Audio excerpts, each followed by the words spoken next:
আজি সকলো হ'ব মাৰ কিচেন গাৰ্ডেনৰ পৰা এয়া পনৌনুৱা পিৰালি পালেং আৰু মাছৰ সৈতে তৰকাৰী বনাম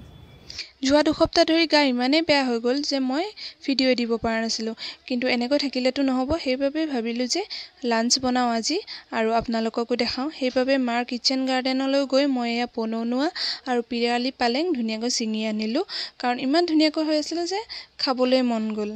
আৰু ধুনীয়াকৈ এয়া ধুই মেলি মই কাটি বাছি ল'লোঁ প্ৰথমে মই ফ্ৰাই কৰি ল'লোঁ মাছকেইডোখৰ আৰু থাকি যোৱা তেলতে এয়া মই পাঁচফোৰণ কেইটামান দি ফুটাই ল'লোঁ তাৰপিছত কাটি থোৱা পিঁয়াজ আৰু জলকীয়া দি অলপমান লৰাই তাত আদা নহৰু পেষ্টটো দি দিলোঁ তাৰপিছত দিলোঁ মই বিলাহীখিনি যাতে গলিয়ন হৈ যায় তেনেকৈ ভাজি ল'লোঁ ভাজি লোৱাৰ পিছত শাকখিনি দি অলপ টাইম ভাজি ল'লোঁ